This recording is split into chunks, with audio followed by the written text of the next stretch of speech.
Good morning guys! Ito po ang luto ko na chicken feet. Una guys, giboy ko muna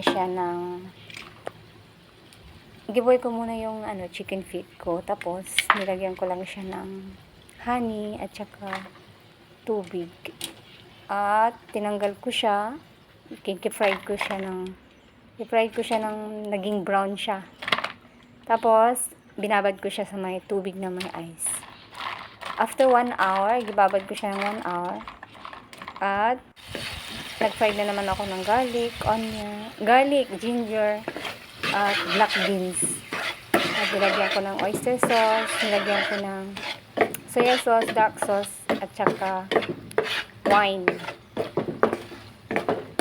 I-fried ko siya hanggang yung amoy ng ginger at saka garlic. Lalabas na siya. I-add ko na yung chicken, yung pina-fried ko siya. Then after that, ko siya ng 3 seconds only.